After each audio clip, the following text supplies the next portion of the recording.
Hello,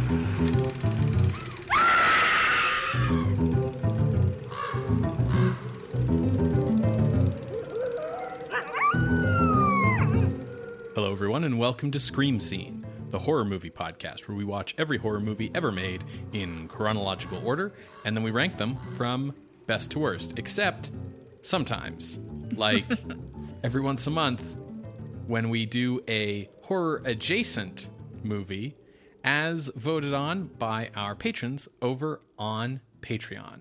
My name's Ben. And I'm Sarah. Thank you for listening to us today. How you doing today, Sarah? I'm making my way through. How are you? I'm doing okay. Yeah. Awesome. This is, as Ben said, our bonus episode for March 2022, where we focus on a horror-adjacent episode. Normally, these come out on the last Saturday of that month. As you can tell, it is not the last Saturday of the month. Things got away from us. It's been a busy month. I've been super busy at work. Sarah's been super busy at work. We've also been super busy with like Life. Real estate things. Oh, yeah. Life. Yeah, there's just too much going on, really. Yeah, so this is late, but that's okay. It's a bonus episode. Yeah, exactly. What are we watching today, Ben? What did our dear patrons vote for? Well, the poll this month was consisting of movies that like got close to being voted for in previous polls, like runner-ups, I guess. The winner in like a landslide? Pretty much a landslide was 1944's Arsenic and Old Lace, which longtime listeners of the show will know that there was like a good like period of films in the 1940s where we would like mention this movie or the play that it's based on like quite frequently because it just sort of touched on so much. A lot of things all the time. Yeah. Mainly because of Boris Karloff. Mainly because of Boris Karloff. Have you seen this movie before? Okay. This is one of my mom's favorite movies, mainly because of Cary Grant being in it.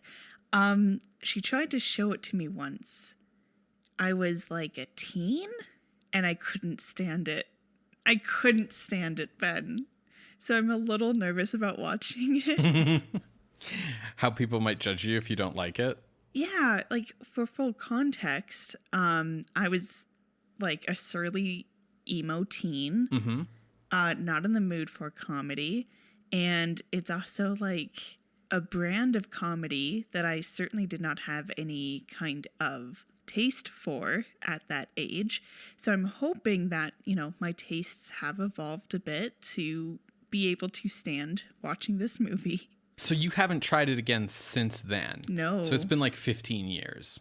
Yeah. Okay. What about for you? I haven't seen this in a while. I think the last time I saw it would have been like, I don't know, probably on TCM while I was still living with my parents. So like, I don't know, maybe 10 years ago. Hard to say. I do know that you are not a big fan of screwball comedy. Yeah, I don't like Bringing Up Baby. Yeah. And I would say that this is, at least my memory of it, is in line with my response to Bringing Up Baby. I don't like Bringing Up Baby either. I find it like a really hard time to sit through. It's just like really grating for me. So you and I agree with that. That being said, I think it's hard to sometimes draw the line where like romantic comedy ends and screwball comedy begins, because there are movies that you do like that are sort of in like screwball adjacent territory. Yeah, like I don't know if It Happened One Night. It Happened One Night. Close. Happened One Night is sort of the classic romantic comedy. Very fair. But you really like His Girl Friday. I really like that. Which is like definitely at least screwball adjacent. Mm-hmm. I don't know if they have like a different genre category or not, but like those kind of, I think by the early 1960s, they were sort of calling them sex comedies, but like the kind of like Rock Hudson, Doris Day kind of stuff that like Down with Love is homaging. Yeah, Pillow Talk. Yeah, I like those. Yeah. I don't know if those count as screwball comedies or if they're like too late in the era to be like part of like classic screwball comedies. I think the thing about when a screwball comedy becomes grating for me is when I just need people to just like stop and breathe and explain themselves. And the other person to sit and breathe and listen. And we take turns going around the circle for that. You know? Communication. Well, I mean, thinking for myself about like, say, His Girl Friday versus Bringing Up Baby. For me, the difference is I have to like at least one of the characters. Rosaline Russell's character in His Girl Friday is likable. You kind of like are cheering for her, whether it's to get away from Cary Grant and go get married or to like get her scoop or like whatever. You're kind of on her side. And the problem with like Bringing Up Baby is that, at least for me, like neither Cary Grant nor Katharine Hepburn are likable. They are both infuriating. And that, you know, can be a problem for me. Some Like It Hot. That's another comedy that you quite like a bit. That's sort of screwball adjacent for sure. But I feel like, you know, in all these cases, like when I was first watching Arsenic and Old Lace when I was 15, I like didn't quite understand the allure of Cary Grant. I was like, yeah, he's handsome, but I don't see what the big deal is. Well, that's certainly changed in the last 15 years. I don't know why I'm laughing like that. Yeah, it's like, because I think in my brain at that age, I was thinking of Cary Grant in like North by Northwest. Sure. Which is a very different sort of era of Cary Grant. Yeah. So I think that's also probably why I had a challenge when I was 15. But as you said, it's like 15, I guess technically like 17 years later, like my tastes have grown and developed and matured. Yeah, and you're definitely more of a fan of Cary Grant now. Yes, this is true. So, yeah, let's see how it goes. Arsenic and Old Lace is definitely a classic, and it's definitely an exemplar of like a specific brand of humor. So as I kind of alluded to, this film is famously based on a play, and that play came up a lot in Scream Scene episodes from around 1941 to 1944. So why don't we start with talking about the play, since that is so important to kind of understanding this movie. The play is by playwright Joseph Kesselring. He was born in 1902 to Henry and Frances Kesselring in New York. And from a young age, Joseph had a passion for the theater. He got his foot in the door onto the stage, I guess you could say, as first a boy soprano in the chorus, and then developing into an adult tenor. When he was 20 years old, he moved to Kansas to teach vocal music and direct stage productions at Bethel College.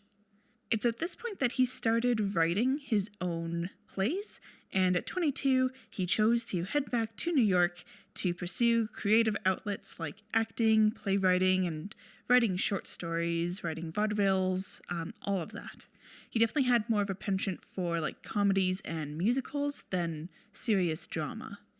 He'd meet and marry a woman named Charlotte. They would get married, and then at 32, he left the stage to playwright full-time, beginning with the play in 1933 titled Aggie Appleby, Maker of Men.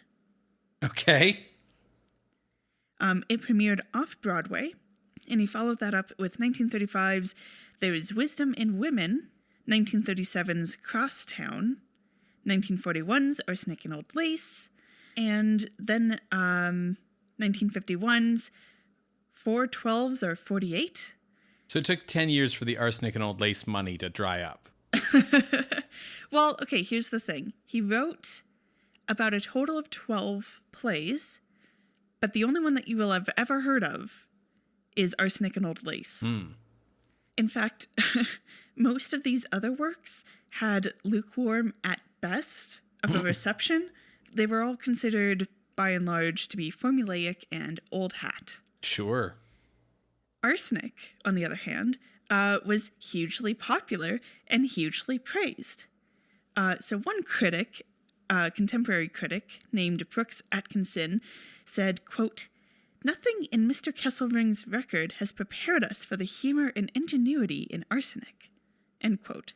So, why this one hit throughout his career?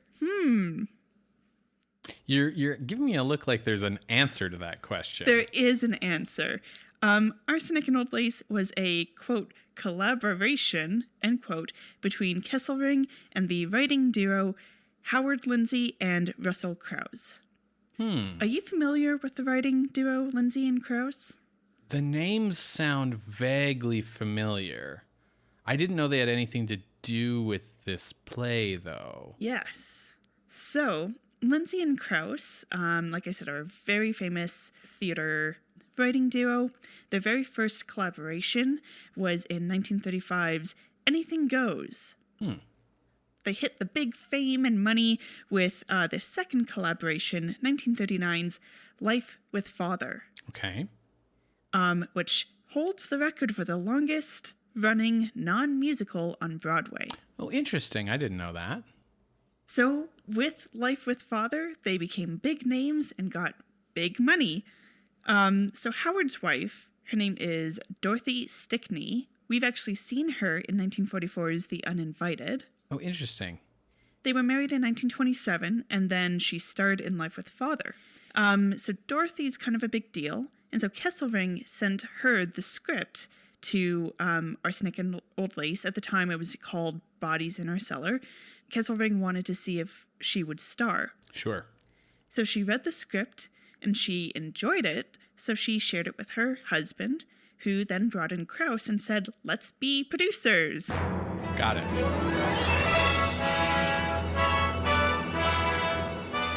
So at this time, as I said, the script was called Bodies in Our Cellar and was apparently, according to Dorothy, fairly uneven. And there were even some moments where things were considered kind of more in bad taste. I mean, I feel like the thing to me whenever I read about Arsenic and Old Lace is that, like, what made it special in 1941 is that, like, joking about murder and, like, macabre subject matter was, like, a relatively new idea. The fact that the play, like, bumps up against bad taste was, like, the thing that made it, like, daring or whatever. Okay. So along with producing, Lindsay and Krause practically rewrote the play. They changed situations, they added new characters, but they continued to give all the credit to Kesselring. Now, I don't want to paint Kesselring as not having done any work here. In writing Bodies in Our Cellar, as it was known at the time, he researched a Connecticut criminal law case of Amy Archer Gilligan, who was convicted in 1917 for murder. Archer Gilligan apparently ran a boarding house for the elderly between 1908 and 1916, where 66 people died, including her first and second husbands. Okay. Not suspicious at all. Not suspicious. Well, yeah. So basically the grift was people who were elderly or handicapped would come to stay at her house. They could either pay a lump sum that's like a life payment and get like a deal with that, or they could pay month by month or whatever. If people paid that lump sum, about a month later, they happened to die. I see. Yes. After some people got suspicious, they did autopsies on some of the people who died, including her second husband. And in the case of her second husband, they found enough arsenic in his stomach to kill several people. So she was charged with murder for that specific person, though it's widely believed that, you know, she killed all these other people because the mortality rate at her boarding house was significantly higher than everyone else. I don't know why I did that in an Italian accent, but it was significantly higher. Kesselring investigated these case files when writing his play and then spun his yarn out from there. So Arsenic and Old Lace ran for 1,444 Broadway performances. Yeah. 1,337 performances in London, and then 2 years later was adapted for today's film. Sort of. 2 years later is sort of true. We'll get there. Kesselring would continue to write, though, like I said before, he had no other major hits, and he died in 1967 at age 65. Now, his widow, Charlotte, collaborated with the National Arts Club to create the Joseph Kesselring Prize in 1980, which is basically like a prize and scholarship to upcoming playwrights in the club. Lindsay and Krauss, for their part, continued seeing success in playwriting and producing, such as with 1945's State of the Union. Oh, yeah. Which I mentioned because I know the director of this movie goes on to do that film. Yes. 1956's Happy Hunting. A little unknown play, 1959's The Sound of Music. Sure.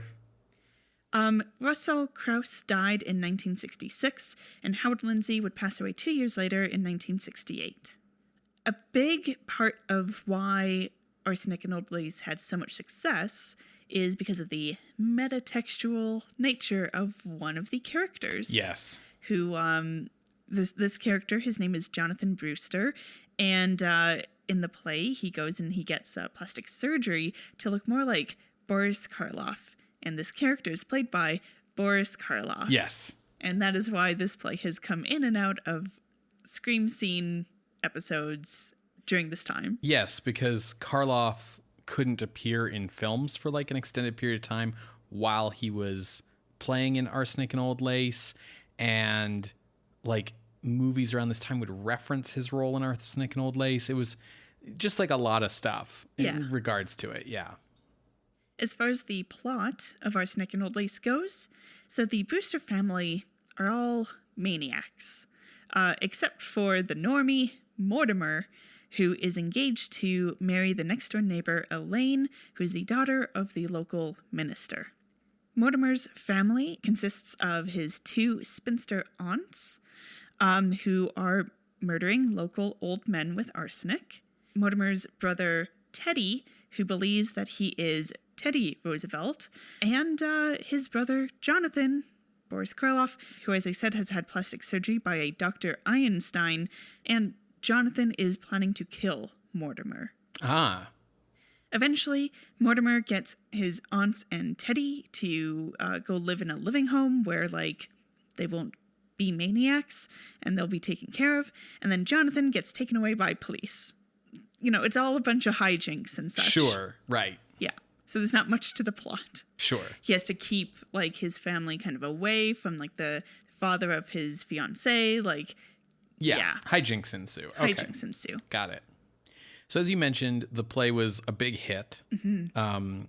And so, you know, it was sort of inevitable that a Hollywood adaptation would come along, as is sort of the way things were with big hit plays back then.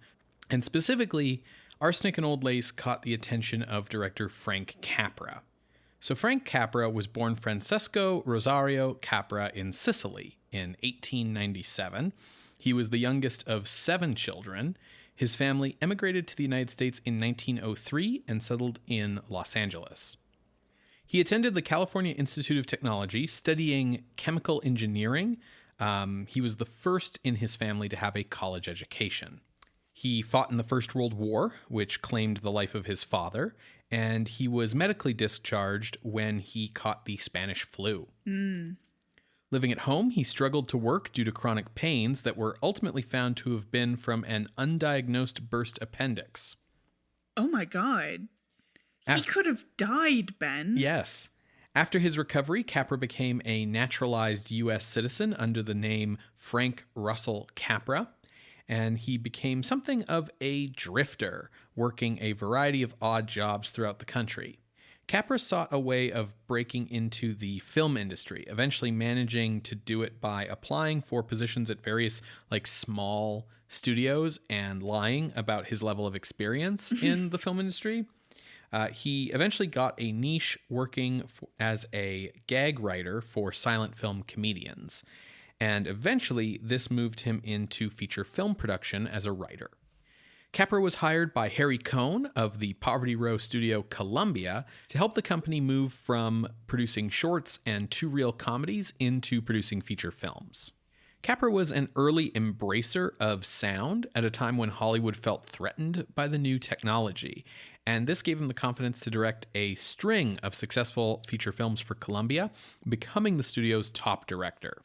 In 1934, Capra's romantic comedy It Happened One Night became the first film to win all 5 of what's considered to be like the major Oscars, which is to say Best Picture, Best Director, Best Screenplay, Best Actor, and Best Actress.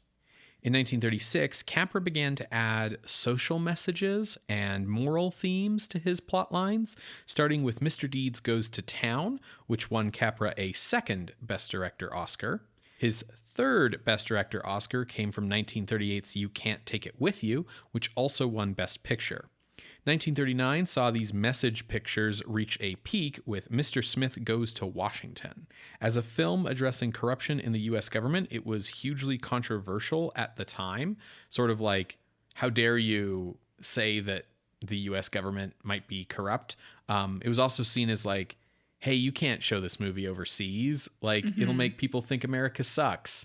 But it was nominated for 11 Oscars, although it did not win a ton of them, mostly because 1939 was a year with like a lot of other big movies.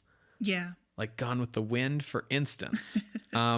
Now, Capra's reputation for gentle humor, social commentary, and good old-fashioned American values and fondness for the common man had become such a trademark that by 1941, he was really looking to make a film that would just be pure escapist entertainment with like no message, no attempts at saving the world, just like a fun film. There was a term used to describe his movies that was called Capricorn. Oh, sure. For just, Yeah. Yeah. When did the movie Sullivan's Travels come out? Sullivan's Travels came out in 1941, but it's also semi-autobiographical about the director of that film, Preston Sturges. Okay. Not simply like, it's not meant to be about Frank Capra. Okay. For context, it's about a director who wants to make meaningful films, and then he hits hard times and realizes that escapism is also valid. Yes. So Capra really wanted to find like a good basis to make his like fun escapist film, and he felt that he had found it after seeing the play Arsenic and Old Lace, which he called an everything goes rip-roaring comedy about murder. So he wanted to go make the movie, and that's when he discovered that the play had like incited a bidding war in Hollywood and had been bought by Warner Brothers. So he had to go to Warner Brothers and work with them to produce the film, even though like Columbia was usually his home studio. The script was adapted to the screen by Julius and Philip Epstein, twin screenwriters who were on contract for Warner Brothers and who would later adapt another play into the hit film Casablanca. I love that they were twins. Do you think they someone would start the sentence on the typewriter and then pass it off, and then the other twin would finish? I'm sure they hated getting that joke every time. So the script needed to make a number of changes to the play due to the production code. The Hayes office asked that they consider changing the title and maybe not reference arsenic so that people wouldn't know how to poison other people with arsenic. That was sort of a bridge too far, and they didn't take that suggestion. But some of the things they changed included toning down the sort of sexual eagerness and frustration of the newlyweds, who in the play clearly want to bone down, but murders keep happening and hijinks, so they can't. So that got toned down. Also, they had to alter one of the play's most famous lines to eliminate a instance of foul language, which I guess I'll talk about after the movie maybe, because the line is a spoiler. Okay. But they also removed several scenes from the play, including the ending. Because the way that the play ends is, as you mentioned, Mortimer puts his aunts in a home so that they won't get into any more trouble. But the final scene of the play is them spiking the tea of the administrator of the place with arsenic. So that had to be cut because you can't have murders that go unpunished in code movies. Capra felt that he could do the movie in 4 weeks at $400,000 for the budget. Because in his mind, like, you could shoot the whole thing on one set. Nobody really goes anywhere. It's a small cast. You know, you could keep it really contained. He could really use those like Poverty Row days as like experience to make this film. But that dream was short-lived. The budget quickly ballooned to $1.2 million, which he probably should have seen coming just for like the salaries that people commanded. So it had cost Warner Brothers $125,000 to buy the rights to the play. Frank Capra himself earned $100,000 as director. He had originally wanted Bob Hope to play Mortimer, but Hope was unavailable, and Warner Brothers wanted him to use Cary Grant. So Cary Grant was cast at a salary of $160,000. I'm not good at math, but I feel like we've already hit the 400 there. Then there was the fact that Capra wanted to use Jean Adair, Josephine Hull, and John Alexander from the play. They played the two aunts and Teddy Brewster, respectively.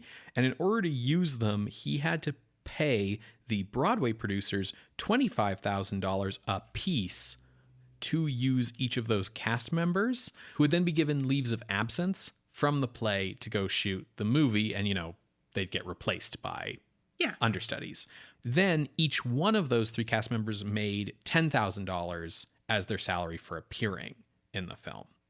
Alan Jocelyn, who plays Mortimer in the play, stayed behind, as did Boris Karloff.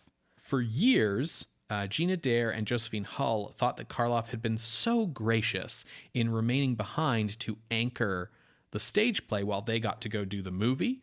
But the truth was that the producers refused to let their star player exit the show because the role of Jonathan Brewster had been written for Karloff. Like, the point of the role is that Karloff is playing it, and it's like a cute wink, wink, nudge, nudge meta thing. So they kind of felt like the whole show would fall apart without Karloff, and so they refused to let him go do the movie. Later, when Karloff would stop performing and the play would continue, they had Erich von Stroheim take over the role. And after Erich von Stroheim, Bela Lugosi did it.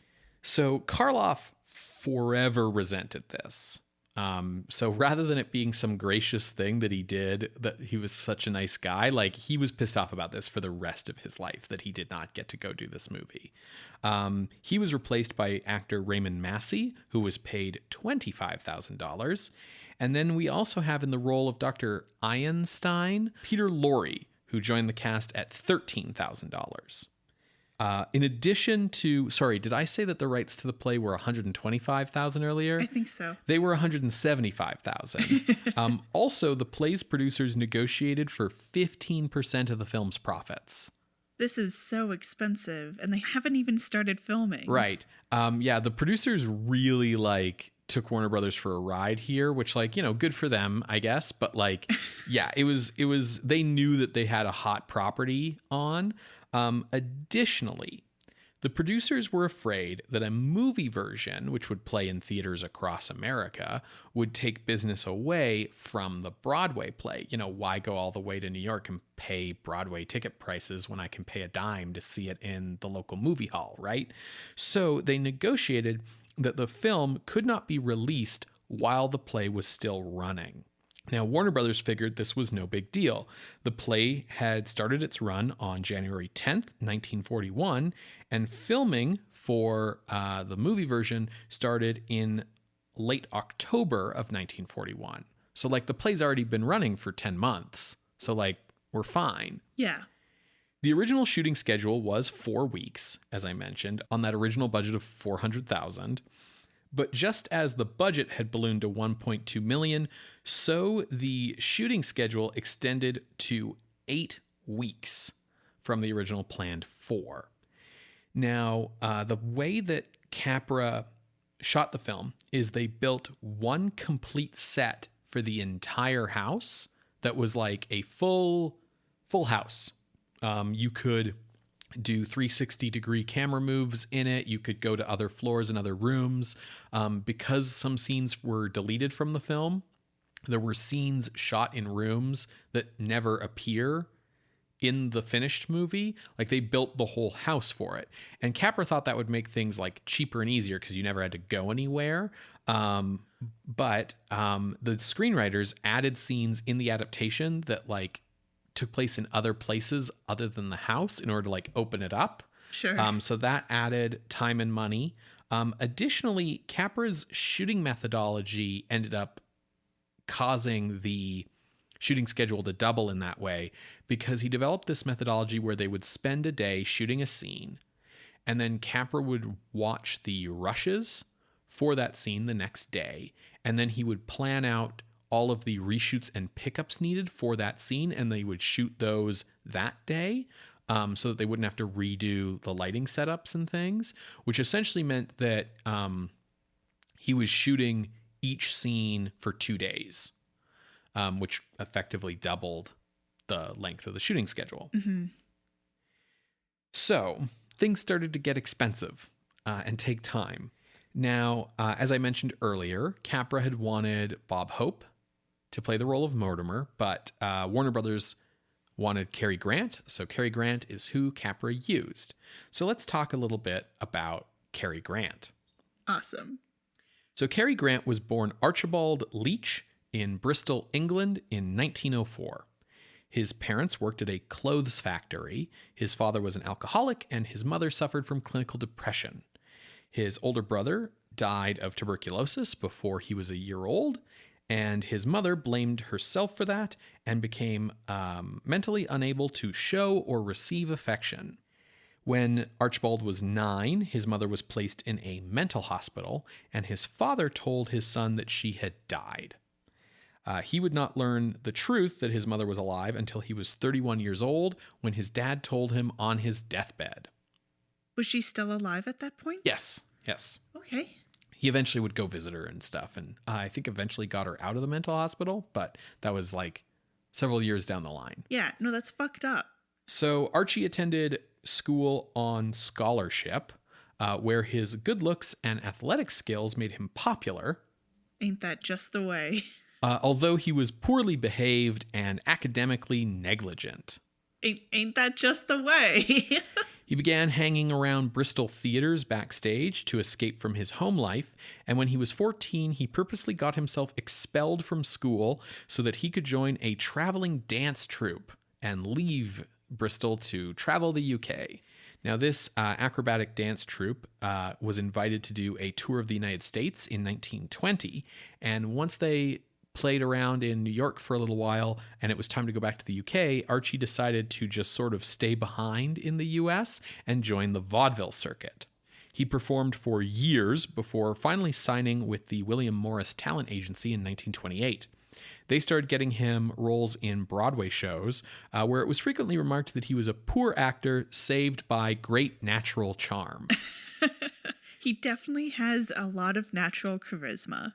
He began to develop a reputation as a good romantic leading man, though he had no luck with women in his personal life. He later admitted that what drew him to acting was a great need to be liked. Sure.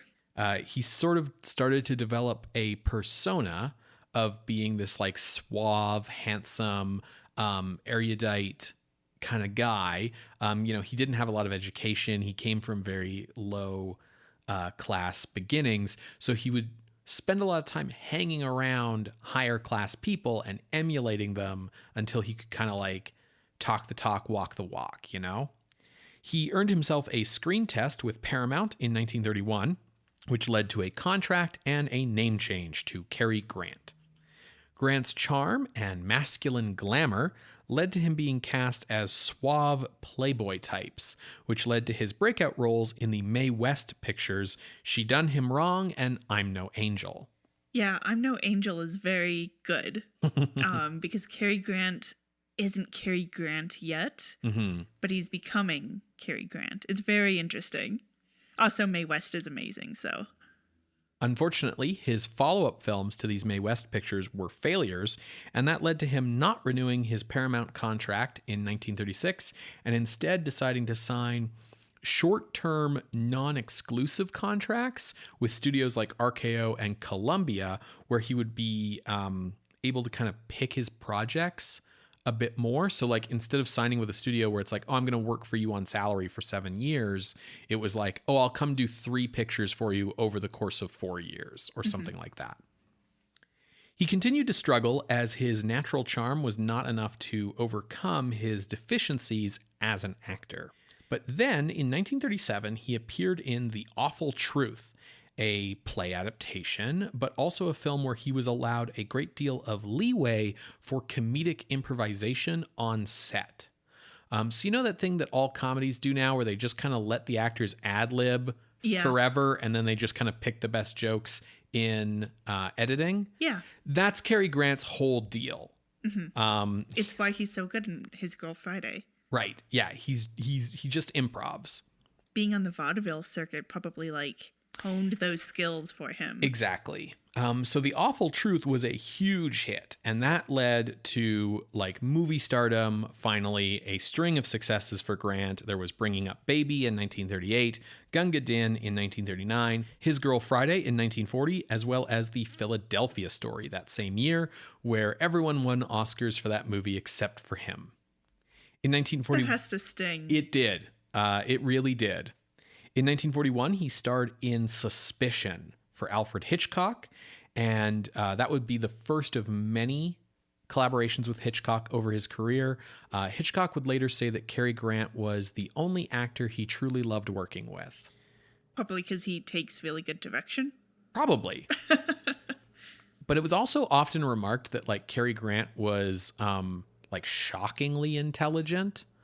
Shockingly intelligent. Yeah, someone like he got really into business later in life, which I'll get to in a second, but like he would invest in stuff and he wouldn't just be like, oh yeah, here's my money and like thanks for the title and bye. He would like go to board of directors meetings for all the companies that he invested in and like actively like take part in them. And it was remarked that like Cary Grant didn't need a computer because he had one in his brain.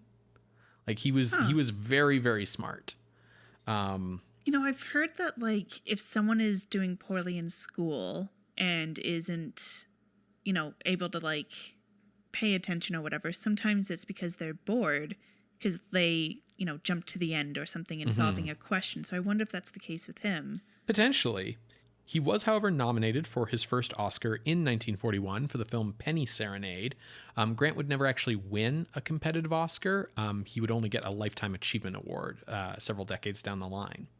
Now, starting in 1932, Grant had been living with actor Randolph Scott. And actually, before he lived with Scott, he was living with Hollywood fashion designer Ori Kelly, who everyone knew Ori Kelly was gay. However, as the culture around films became more conservative with the implementation of the production code, it started to become important to the studios that Grant date women in this period, be seen going on dates and being with women. And there was definitely a lot of spin around him and Randolph Scott as being like these two eligible bachelors and man about towns who happen to like share a bachelor pad together, you know? They're just best buds who happen to like just, you know, enjoy each other's company so much that they share this swimming pool. And it's just so unfortunate that their house is so small that they have to share a bedroom. Grant's first marriage would be in 1934. It would last little over a year before ending very acrimoniously in divorce in 1935. He had other relationships in the 1930s with women that were also equally short-lived. He basically had no long-term successful relationships with women until after he stopped living with Scott in 1944. Yeah, that makes total sense to me. So Cary Grant, 1941, shooting begins on Arsenic and Old Lace. He did not enjoy working on this movie. He did not like it. Capra's desire for a rip-roaring, zany comedy led to him directing the actors to go way, way, way over the top in every take. Just give me your broadest acting, your broadest comedic take. Just go way big with it. And Grant felt that his performance in the movie was terrible. as a result, and he would later name this his least favorite movie that he ever appeared in. I've heard that. He would instruct that of his $160,000 salary, $100,000 be given to World War II relief efforts and $10,000 to his agent. So he only kept $50,000 for himself. Because Cary Grant got cast as Mortimer, Mortimer's part is very much expanded from what it is in the play. The play's a little bit more of an ensemble, but Mortimer is definitely made like the lead character in the film. Playing Mortimer's fiancée in the film version is actress Priscilla Lane, who was born in 1915 in Iowa, the youngest of 5 daughters. 4 of those 5 became actresses: Leota Lane, Lola Lane, Rosemary Lane, and Priscilla Lane. They would appear together in the movies, 4 Daughters, 4 Wives, 4 Mothers, and I think there was a 4th one, but I don't remember the name of it. They really missed the mark if there isn't a 4th one, you know? Priscilla was sort of judged to be like the funny one of the 4, and Capra actually requested her for the role in this movie. Josephine Hull, who was 64 years old when this film was shot, is reprising her role from the play as Aunt Abby, and Jean Adair, who was 68, is reprising her role as Aunt Martha. Jean Adair was originally from, I believe, Hamilton, Ontario in Canada, and she had first met Cary Grant 20 years earlier when he was a young vaudeville performer, and she nursed him back to health after the 17-year-old had become very, very ill because he was just a 17-year-old on his own wandering around the U.S. doing vaudeville. Oh my God. What a reunion. I love this. Replacing Boris Karloff in the film was actor Raymond Massey, who was born in Toronto in 1896. He was the son of an extremely wealthy family that had made their money. They had a tractor company. Their company made tractors. They were very rich.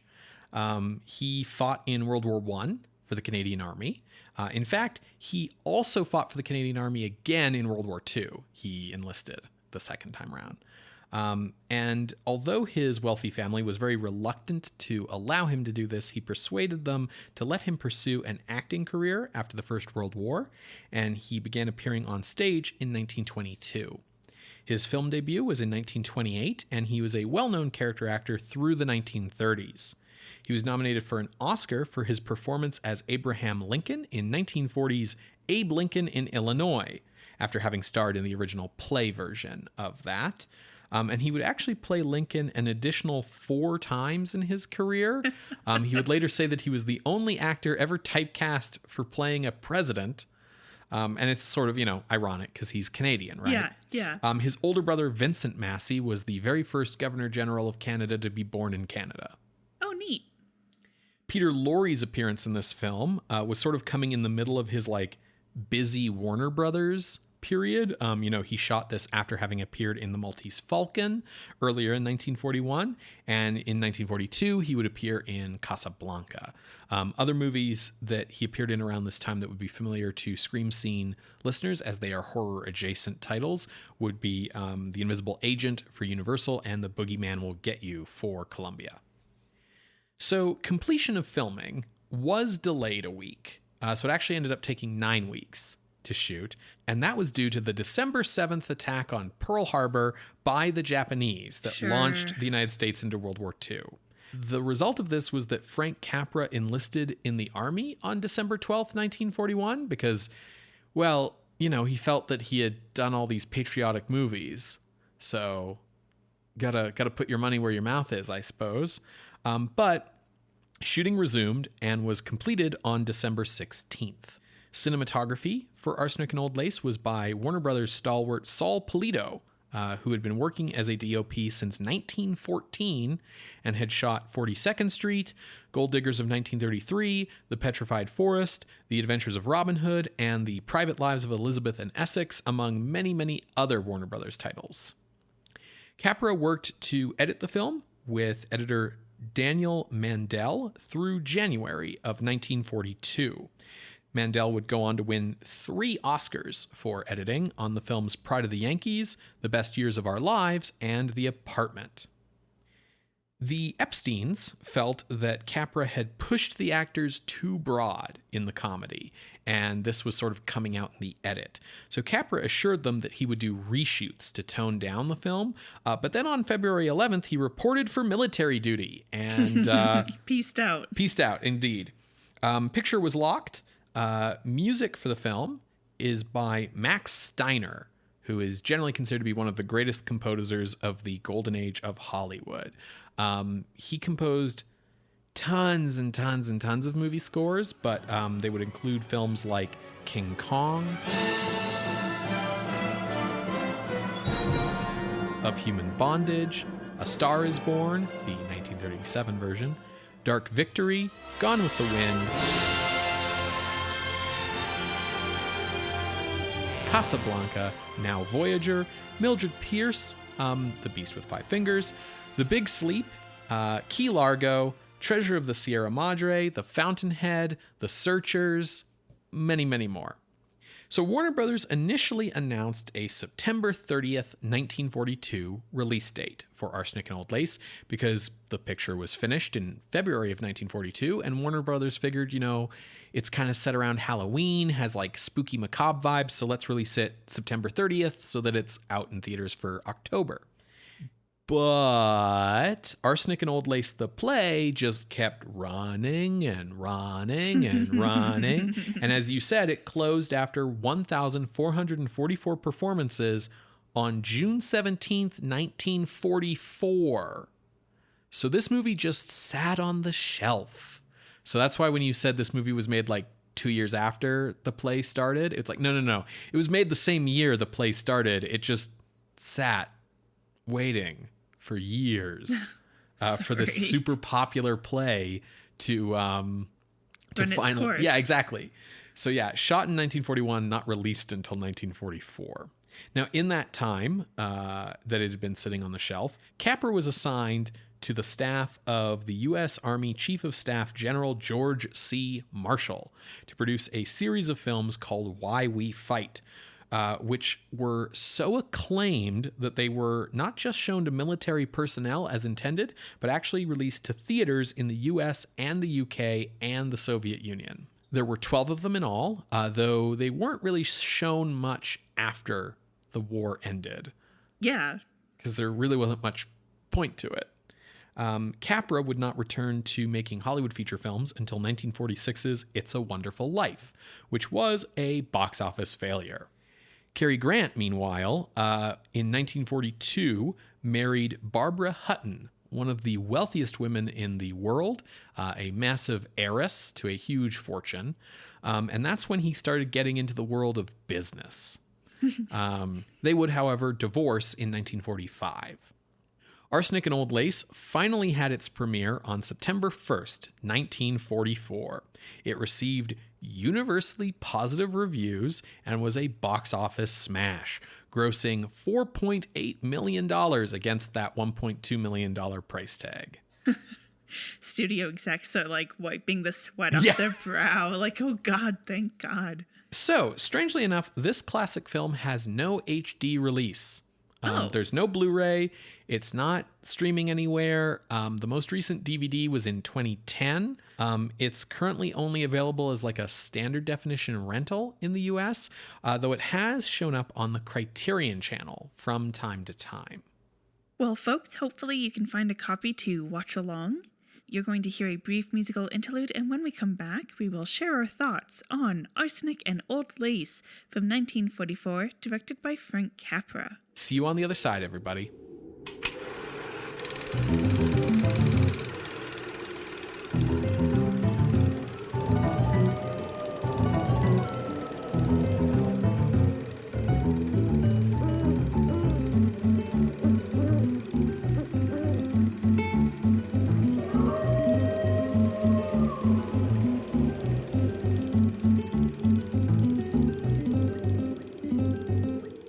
Welcome back to Scream Scene. We just finished watching Arsenic and Old Lace from 1944, directed by Frank Capra. Ben, you said you had seen this before? Yeah. So what are your thoughts coming to it now, after seeing all of, like, these other horror movies? Sure. There are things that work about this movie. I can certainly see why it was popular. I can see why the play was popular. You can also definitely see the influence that this has had on subsequent things for years, although it does exist in a continuum with like other old dark house horror comedies, I think. So that's important to acknowledge. But there are definitely things that don't work about it, or that like at least triggered my director brain as I was watching it, where I was like, oh, I would have done that differently. What did you think of it, Sarah? So I mentioned in the first half how my mom loves this movie and we were going to watch it and I couldn't stand it. I could stand it a little bit more. Ooh. I would not choose to watch this movie again. Okay. Like it's fine. It's fine. And I did do a little chuckle here and there. My favorite parts are probably the Jonathan Brewster horror movie parts. Sure, that's fair. They play those parts a little straighter, oddly enough. I really like Peter Lorre in this. He's doing a very good job. Yeah, I did enjoy Peter Lorre. I did enjoy Cary Grant's expressions. But overall, this movie, I just, again, felt the urge of just being like, okay, let's just like sit down and breathe. And you, one by one, you explain to me what's going on. Please breathe. Like I don't want to say anxiety, but the like intensity of like Cary Grant's reactions to things just gets me so like tense in myself, and there's no release for me almost. So part of that is like the point, right? That it's this building and building and building, like zany, crazy atmosphere. I have a question because I'm very curious. You like the movie Clue.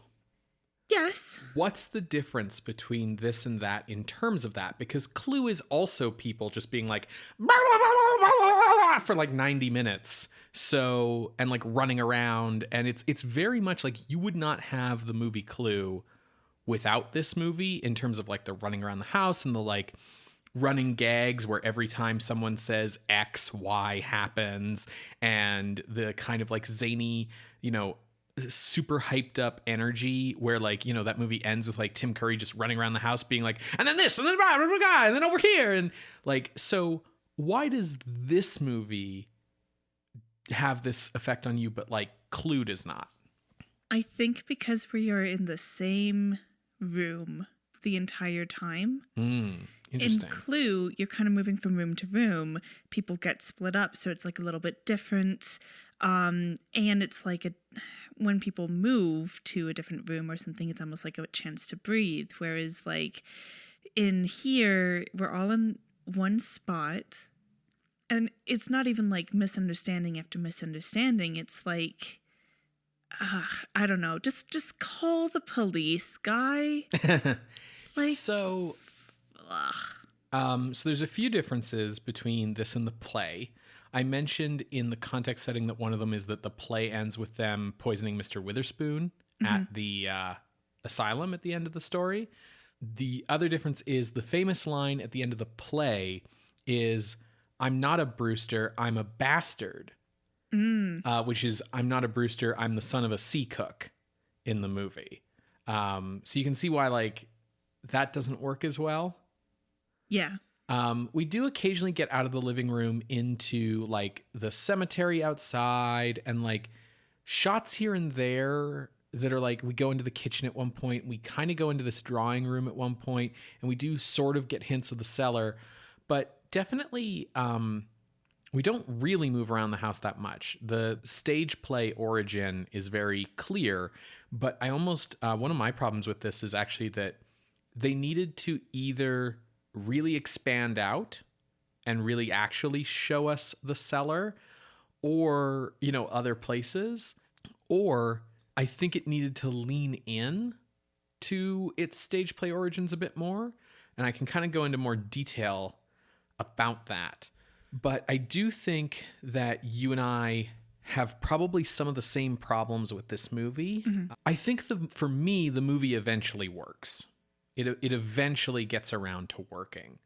Yeah. My biggest problems with this movie are closer to the start of the film than the end of the film.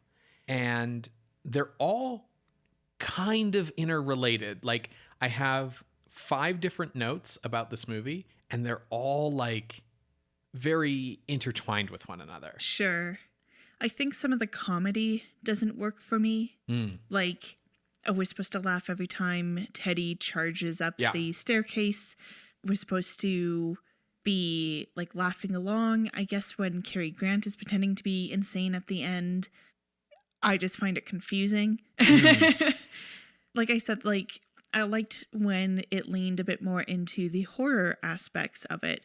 And that's not me poo-pooing like the genre of comedy this is. It just felt like it had more to say or to do when it was like it was holding your attention better is what it was, right? Like there was a it was when it was closer to the precipice of that like razor's edge of like horror comedy. I felt it worked a lot better than when it leaned too far into just straight comedy. So I think the biggest issue with this movie, it's really hard too, because like there are things in this movie, kinds of comedy that work for me in other movies that don't work for me in this movie, like the Teddy Roosevelt charge bit. Like, there's plenty of movies I can think of where there's a gag like that, where like, oh, every time this happens, that happens. And it's supposed to be funny by virtue of the repetition, where like the audience knows it's coming kind of thing. And it doesn't work for me here as well. And it's like, I'm trying to figure out like why, right? I think the biggest overarching thing is Frank Capra was the wrong director for this movie. Okay. I think that he's not suited to the material. I agree with you that the closer it gets to the horror stuff, the better it gets. And what it needed was a more macabre director. It needed someone who was willing to be a little bit more subversive with the material. It needed to feel a little bit, to me, a little bit more transgressive. And I feel like what happens here is Capra plays, it's weird, right? Because he plays Jonathan Brewster like kind of understated, but everything else in the movie is like way over the top. And it feels like he's making a lot of things in the movie super over the top to like cushion the blow of the macabre, distasteful nature of the comedy. But I feel like you needed to lean into that. And I don't really know who in the 1940s would have been like super well suited to that kind of thing off the top of my head. I mean, Hitchcock should have like made this movie, you know? Like Hitchcock's sense of humor. Has he ever done a comedy? He's done movies that have comedic elements. Like, but his kind of like black humor is what really this movie, I think, needed more of. Yeah, like I think of, there's an intro to Hitchcock Presents where he's doing like exercises with a guillotine. Yeah, I could see that. I think he would be better able to manage some of the tension. Rope is a great example of how he's able to manage tension of a body being like in a chest in the room. Yeah, I think that, you know, in a modern context, my mind goes to like Barry Sonnenfeld, who directed the 2 Addams Family movies.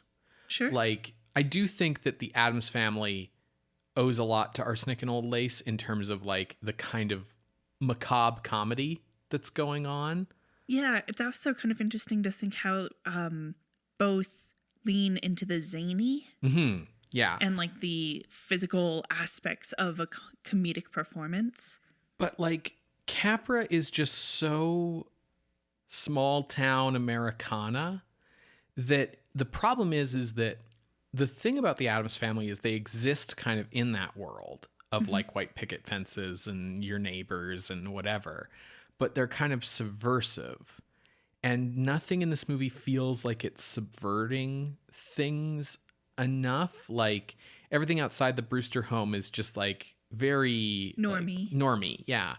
The only way that it's subversive is the fact that the 2 aunts are committing these murders as a charity to these poor, sad men. Right. So the problem with Capra is that he believes in America too much.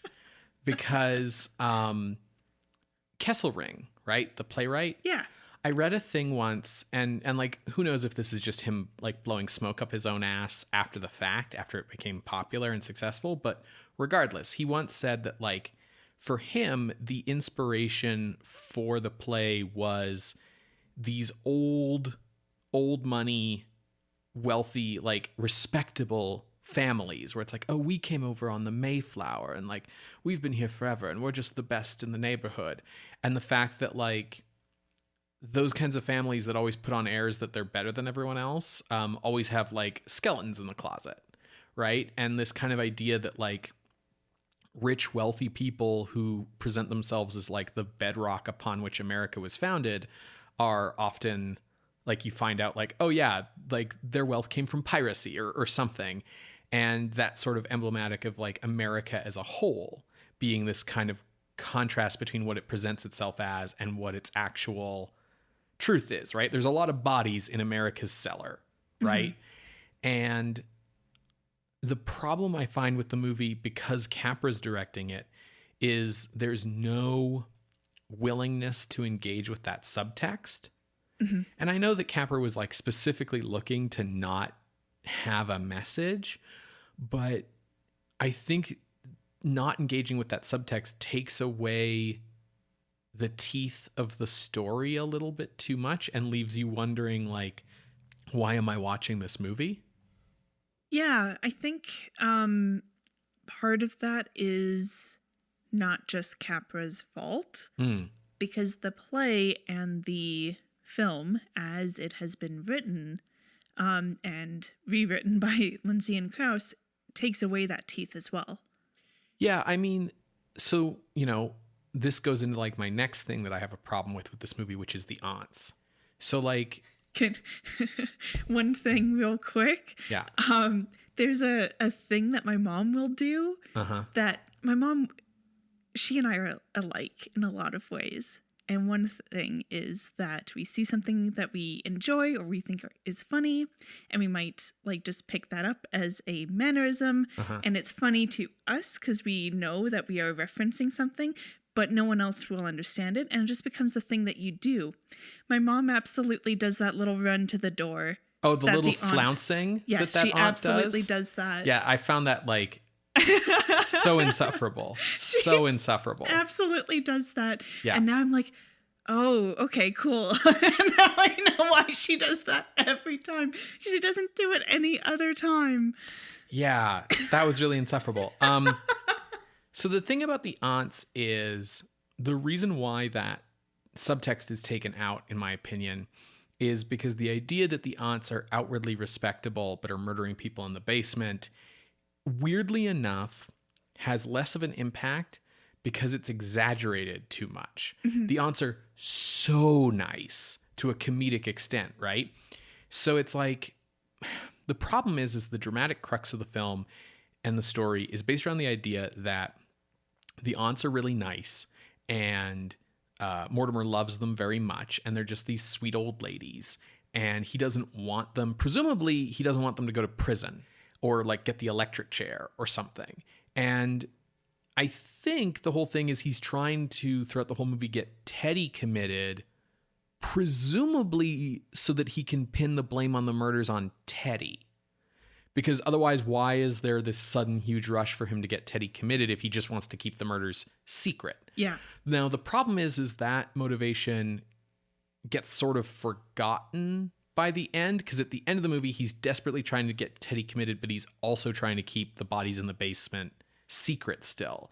And it's like, well, then you could have just kept them secret, right? But it's clear that he doesn't want the aunts to go to prison or get the gas chamber. So he wants to protect them by putting Teddy away. So for that to work as motivation, in my opinion, we, the audience, should also not want to see the aunts go to prison. But how do you accomplish that? Yeah. Because they're fucking murdering people and sticking them in the basement. And there's a few different ways you can play the aunts. You can play them as essentially being like weirdly senile. Like you can play their thing where they're like, oh, we're providing a service because these are just some lonely old men. And these are like mercy killings. Like we're putting down, it's euthanasia, you know? Yeah. You can play that as straight. Like you can play that as a genuine motivation, in which case they're just kind of batty. Or you could play them as being much more sinister. Yeah, like I kept thinking about Jonathan Swift's An Indecent Proposal. Right. That would take away a lot of the comedic element of this film and the play. But I think that would work better. Yeah, so you could play them as more sinister, in which case Mortimer looks kind of like an idiot for wanting to protect them. But then you could play Mortimer more innocent if you wanted to go that route. That's how you would do that. You'd make them more sinister and him more innocent. And it would still work with his goal of wanting to get Teddy out, because he wouldn't want Teddy, who is not sane, get him protected by being in the sanitarium. Yeah. The way that this movie goes with the aunts is it makes their good side, I'll call it, also comedic, because it cranks it up to such a caricatured extent where they're flouncing about the house and they're just the nicest, sweetest little old biddies that you ever did meet. And I feel like the shock is supposed to be finding out that these like nice old ladies in the house are killing people. And part of this might be like a 80 years has passed kind of problem, where if you gave me a story and you were like, hey, so there's these two sweet old women who live together alone in a house, I'd be like, so who have they murdered? Mm-hmm. Like, even without knowing that that's from Arsenic and Old Lace, I feel like that's where anyone's thoughts would go now.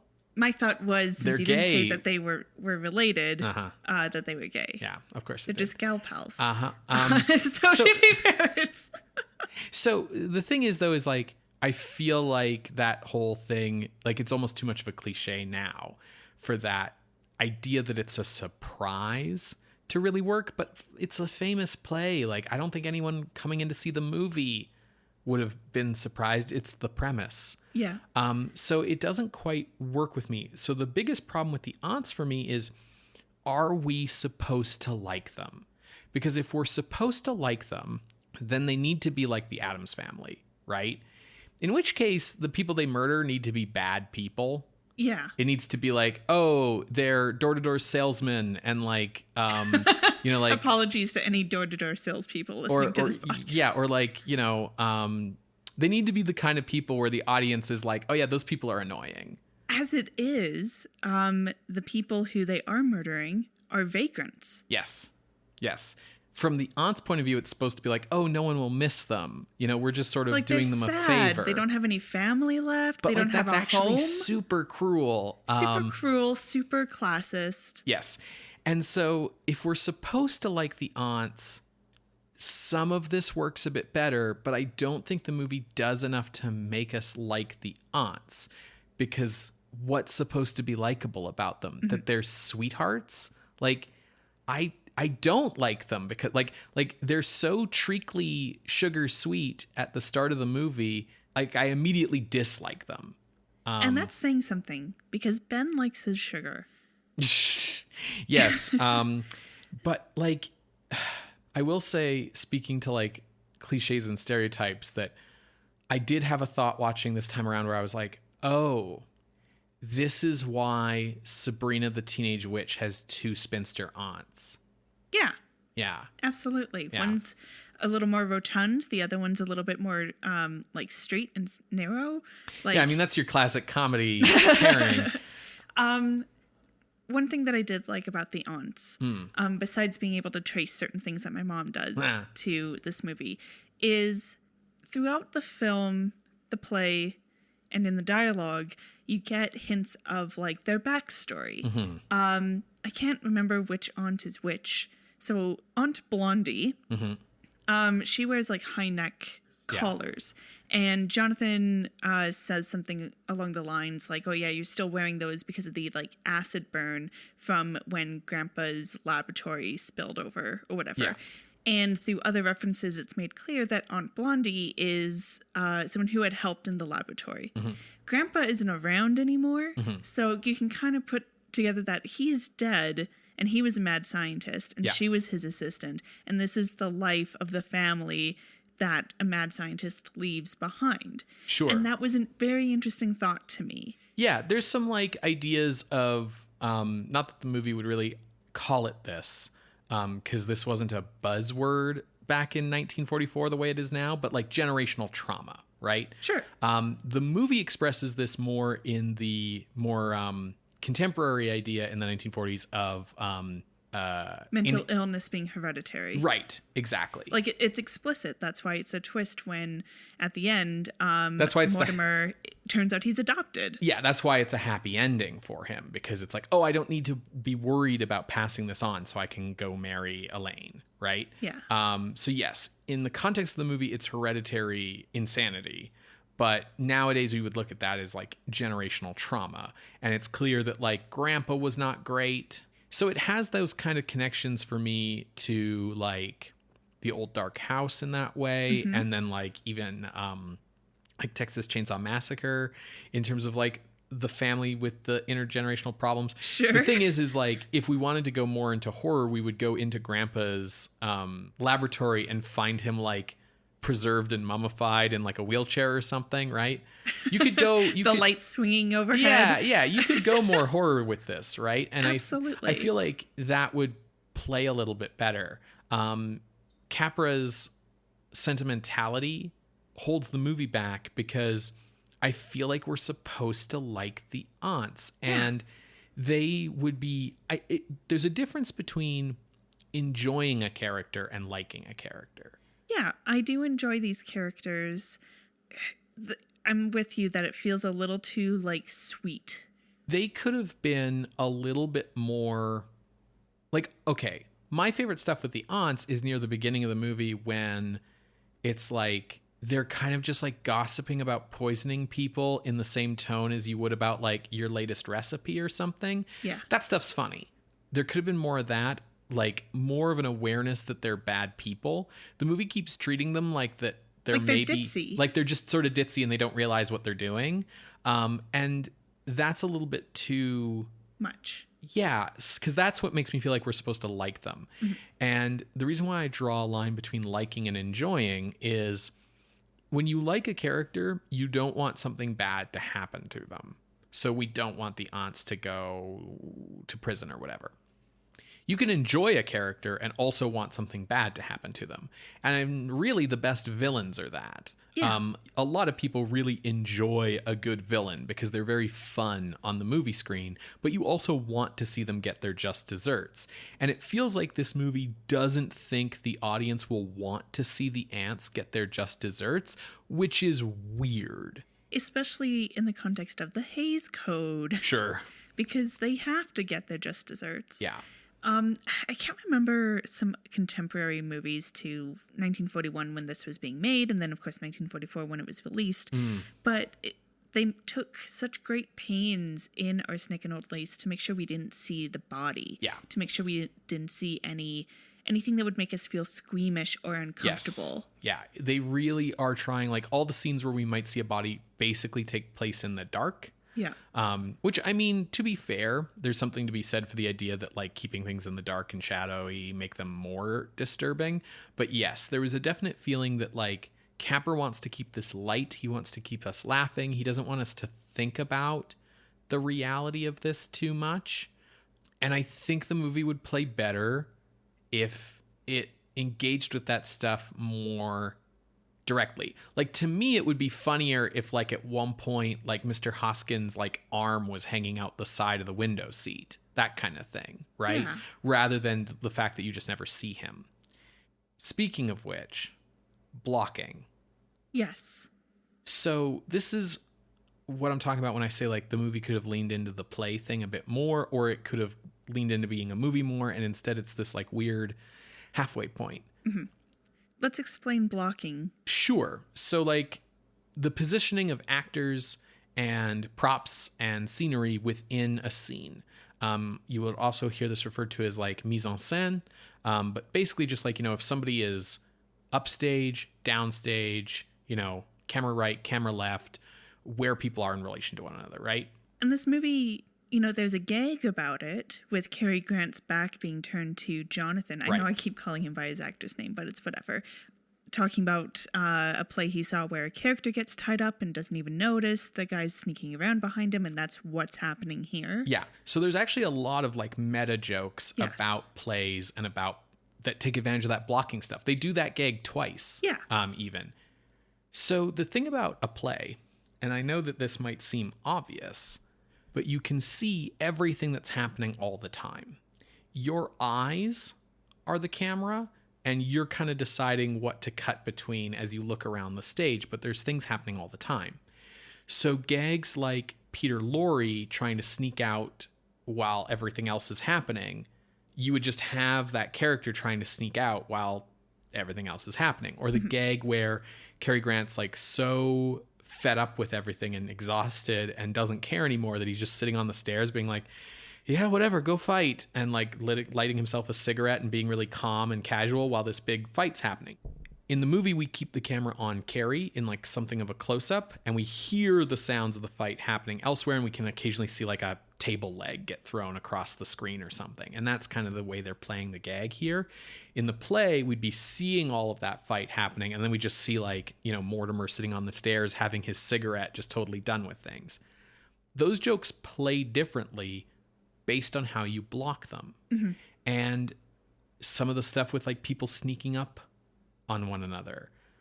When you have a gag that is based on like a character in the foreground is doing one thing and a character in the background is doing another, those gags work really well because those things are happening simultaneously and we can see both of them at the same time. You don't generally do stuff like that in film. In film, if there's some new element coming into the scene, we cut to it. As we do here, we cut to Peter Lorre coming down the stairs, and we cut away from what's going on elsewhere. That fucks the comedy. The gags don't work that way. You could have staged everything and shot it more like a play, and to be fair, there's a lot of criticism that gets thrown at films when they're too locked off like that, right? Yeah, Dracula. Right. But there's so many, for whatever reason, British TV comedies are what are like coming to mind right now, like Blackadder and stuff like that, where like you have stuff like that, where there's characters entering and leaving in the background and sneaking around while like some main character in the foreground is totally oblivious.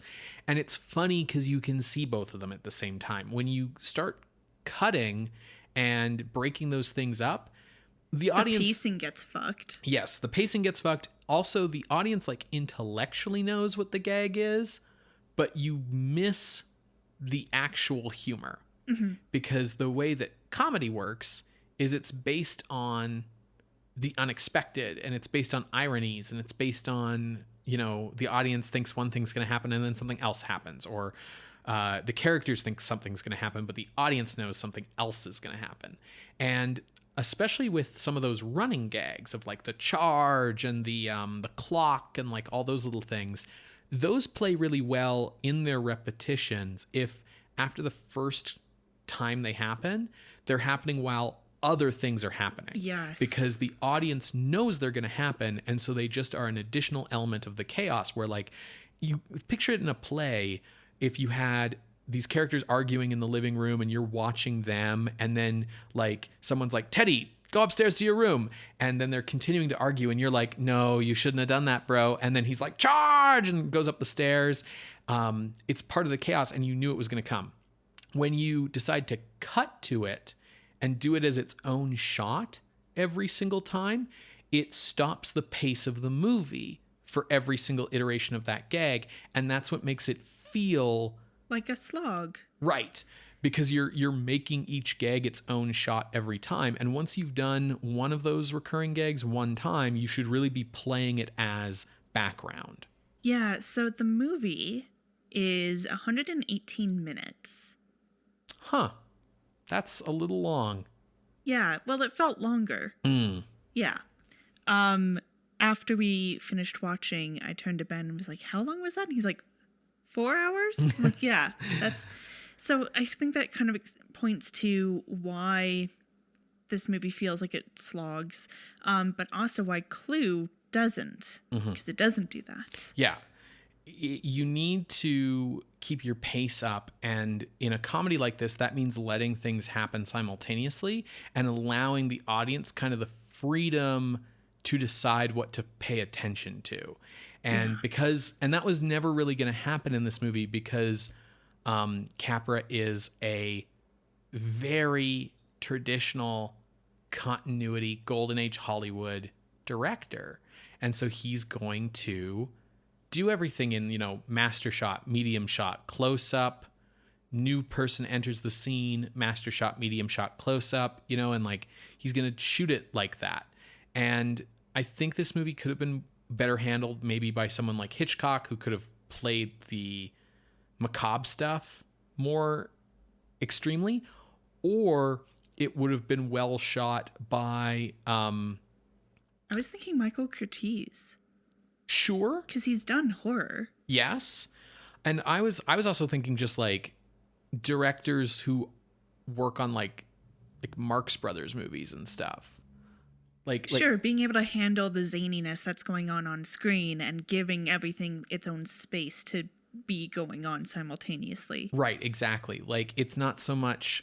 Like, I know Capra can do comedy, but it's not this kind of comedy. Like, this needs, like, Howard Hawks. Sure. Not Frank Capra. I will say, definitely feeling the loss of Karloff in this movie. But that's not to say that Raymond Massey isn't doing a good job. He's almost doing sort of like a mix of him and Karloff together. There were certain lines, the way that he would say them, it felt like Karloff's cadence and rhythm. And then also the way he walks. I don't know if you noticed, but Karloff holds his hands weird. Yeah. And Raymond Massey holds his hands weird here. I think he does a good job, but I think that Jonathan is a problem in this movie because they treat him more seriously than everything else.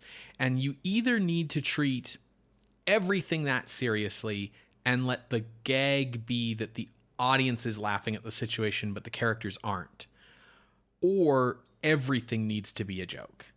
Yeah, I think you're really hitting on to something because, yes, Jonathan himself is treated seriously, but then he's also what brings in references to like Grandpa's laboratory, the acid burns, the way he would torture Mortimer as a kid. Yeah. And it's like, holy shit. Yeah. This is fucked up. Yeah. And there needed to be, you either needed to treat everything seriously or not. Yeah. And you could still have it be a comedy while treating everything seriously. In fact, I really like comedies like that where Airplane, where the characters are not aware they're in a comedy. And I'm going to get to that actually when I want to talk about Cary Grant. But to continue on with Jonathan. Yeah, the thing about his character is if you want his character to be funny, it needs to be Boris Karloff. The joke doesn't work if it's not Boris Karloff. You can put him in makeup to make his face look like Boris Karloff, and they do. Yeah, you were telling me about this off mic. Warner Brothers didn't have the rights to the likeness of Karloff, so they couldn't really do him. Yeah, so he was under contract with Columbia at the time, so Warner's doesn't have likeness rights to him, and to even use his name was like a little iffy. And really the thing was like, they got away with it. It's the kind of thing where like, if Karloff had wanted to sue, he could have. He just didn't because that wouldn't really make any sense for anyone in this situation. Yeah, so the look that Jonathan has is what I would say Karloff adjacent. Yeah, it's reminiscent enough that the gag of people being like, you look like Boris Karloff kind of works, but it doesn't land nearly as strongly as it does when it's literally Boris Karloff, right? Yeah. Like, and he's freaking out at people saying he looks like Boris Karloff. Like, that would land so much funnier if it was Boris Karloff. Yeah, I think it would work so well, too, because he has such a specific way of speaking. Yes. And it would be so different from anyone else speaking. Correct. But yet they're able to recognize that that's Jonathan's voice. Right. So, yeah, it would have been a lot funnier, and the whole character kind of starts to break down if it's not Boris Karloff. And even the fact that like Jonathan's the one who's actually a serious threat, plays into the joke of it being Boris Karloff, because Boris Karloff before Arsenic and Old Lace was a horror actor, not a comedy actor. And so like literally an actor from a different genre has come in to like invade your comedy, and now everything's serious now kind of thing, right? And Exactly. that then becomes part of the joke. So yeah, I think Jonathan really doesn't work without it being Karloff. Like if I was to stage this play today, I would like... Get the guy who plays Freddy Krueger. Well, it's a little late for that. Oh, get the guy who plays Candyman. Sure, you could do that. I mean, it's also a little late for that. But like the example I was going to go with was Brad Dourif, who is, if I showed you a picture, you would know who he is. He's like a psychopath and everything. He was the crewman on Star Trek Voyager who was a murderer. He's like the long slicked back hair. Yeah, he kind of looks like an off-brand James Spader. I mean, okay, I never thought of him like that, but like, you know, he's in Alien Resurrection. He's in One Flew Over the Cuckoo's Nest. He's in Exorcist 3. Like, he's always super, super fucking creepy in everything. Mm-hmm. Like, I would literally change the dialogue to be like, you look like Brad Dourif or something. I guess it would have to be someone even more modern now who's like kind of known for being like having like real creepy vibes. Oh, Jared Leto. But like, yeah, that gag works if it's literally the dude is the thing. So that's 4 of my 5 problems with this movie. So now we got to talk about Cary Grant. Yeah, he is ridiculously tall. It doesn't help that the aunts are on the shorter side too. Right. So he literally has to bend over to talk to them. The problem with Cary Grant in this movie is emblematic of the problem with the movie in general. It's very much a synecdoche, but I don't feel bad tearing into Cary Grant about this movie because the problem I have with his performance is the problem he has with his performance. Yeah, like that's fair. He doesn't like his performance in this movie. So he gets better as the movie goes on, which isn't actually, like, he doesn't change, actually. That's the problem, though. So, like, he's the normal one. Yeah. His arc in the movie should be to start normal and then slowly ramp up with like everything happening so that by the end, when he's like running around and being like, I have buddies in the attic, like I'll come and show, like let me show you that, like that needs to feel like the peak of a like rising slope that we've been on the whole movie up to that point. And instead, Capra like starts him there. Like the movie starts with him like running around zip-zapping everywhere because he's trying to keep this marriage of his secret. And then like he gets to the aunt's place and like immediately when he finds the body, he's going like whoop, whoop, whoop. And like doing these like mugging to the camera things. Like there's so many shots that are Cary Grant looking right at the camera being like, can you believe this shit? And like, you know, talking about the characters not knowing they're in a comedy, like Cary Grant's character knows he's in a movie, basically, because he keeps mugging, and he mugs through the whole damn movie, and he starts at like he starts there, and so there's just like nowhere for him to go, which means that the movie has no arc and has no build. Like in a zany comedy like this, what you kind of want is the feeling of In the Hall of the Mountain King, where we start out at a normal pace and it's like just a little bit of something here and there and what's that and oh my god, and then we keep going and we keep adding and adding and adding and adding things so that by the end, when everyone's shouting and running around,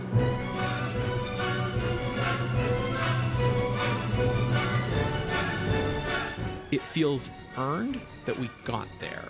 Yeah. We don't feel that here because we start at zany and just kind of stay there the whole movie.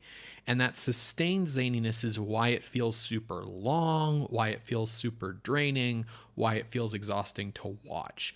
Because Cary Grant's reaction to the first body should be horror. If you play his emotions as realistic to start, and then contrast them with like the aunts being like, well, of course there's 13 bodies buried in the basement. No, dear, there's 12. Yeah. If you play it against that, there's a contrast, and contrast gets you comedy. Instead, the contrast they're playing is that the aunts are so calm while he's like, and so to me, that's in the wrong direction. Mm-hmm. He needs to build to that, and he needs to be ready to like sign himself into the asylum by the end of the movie, not at the very start of the movie. I agree that that's a failing of the movie, but that, as we've kind of said, like that was the premise that Capra signed up for, right? Yeah, and exactly. Like the movie makes this decision quite up front, where we start with like a baseball game where then people start fighting, and then meanwhile across town. Yeah. The movie starts with that fucking Brooklyn Dodgers baseball game that just like turns into a huge brawl that has nothing to do with the rest of the story, is not in the play. It's just there to be like, people from Brooklyn, am I right? Yeah, because the rest of it is set in Brooklyn. But we don't need that, especially because the cops walking by are like, oh, Brooklyn, this street's the best place in Brooklyn because it's so calm. Yeah, you need to start in the real world and then build up to the crazy. And this movie just sort of starts at crazy and then goes, okay, cool, that's what the whole movie is. And so you have nowhere to go. You just have nowhere to go. Maybe that's why I liked the horror bits, because it was something different. Yes, exactly. You need a change in momentum. This is true of any genre. Like, this is true of horror. Like, if your horror movie is nothing but gruesome violence from Jump Street, like, by the end of the movie, I'm tired. And I don't care that her fingernails being peeled off or something, because I saw a dude's, like, skin get opened up 20 minutes ago. Like, you know, a good example of this being done better is Ready or Not. Yeah. Which is the same basic premise. Someone's about to marry into a family that they weren't aware was full of psychopathic murderers. Ready or Not goes into some very different places by the end, but you kind of need that. You need it to start out like, oh, that's odd that there's this little subtle thing that's wrong, and then build on that as we go.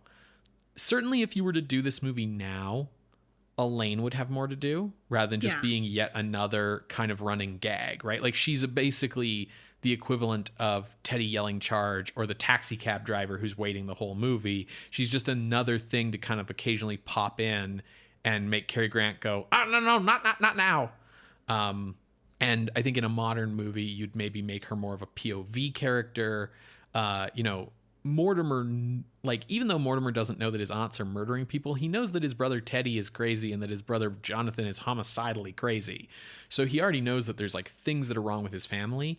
And that should have been played more as like, yeah, we're just going to stop in to say hi to the aunts, and then we're going to Niagara Falls. You know, we're not going to stay here long because I don't want you to poke around and find out how weird my family is, right? Yeah. Like, there needed to be more of that energy, and that would have been a better energy to start the movie off with as well, because it foreshadows that things are going to be weird and gives Cary Grant maybe a reason to be anxious about things that's more tied in with the fucking plot of the movie than his whole like, oh, I've gone my whole life saying that I hate marriage or whatever, which is such a weird gag that stops being relevant after like 5 minutes and has nothing to do with him being like a drama critic either. Yeah, it's weird. And it's like, you know, so I need it to be secret because, you know, nobody should know I'm getting married because I'm down on marriage. And then that doesn't have anything to do with anything. Mm-hmm. Like, yeah, his anxiety should be coming from the fact that like his family is full of nut bars. So that's the thing. The movie doesn't have anywhere to go. It just starts at the highest setting it can be at and doesn't change. And for me, that's definitely like why it just doesn't work. Yeah. Like I said, I did have a couple chuckles here and there, but by and large, probably will not choose to watch this movie again. I am sorry, Mom. I think, like, for me, the chuckles that I had were the more understated parts. Absolutely. Like Peter Lorre kind of, like, muttering things under his breath, or, like, little asides or lines that, like, aren't being shouted. are what worked for me better. There's some clever dialogue occasionally. Most of the dialogue isn't actually that clever or funny. Where you're supposed to be deriving comedy is kind of from like the zaniness, but I definitely laugh more at witty dialogue than I do at like zaniness, because I find zaniness a little tiring. And and so that's the thing, is like, is Cary Grant's performance bad? No.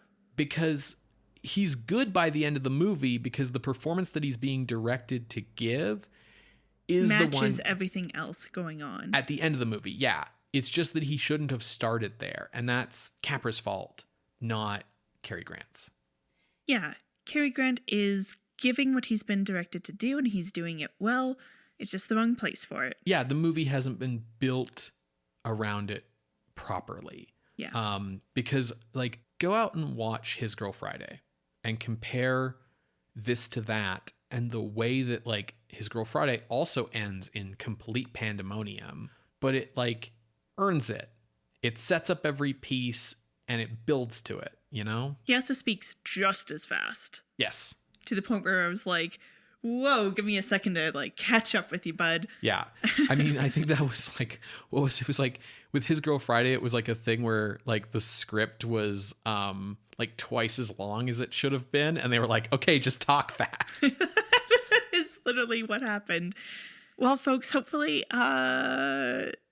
you enjoyed this. Yeah, hopefully you don't poison our wine because we didn't like Arsenic and Old Lace. I know it's a fan favorite, but, people can have different opinions. I would like to see this movie like remade maybe by like a more macabre director who could handle that. Give me Ari Aster's Arsenic and Old Lace.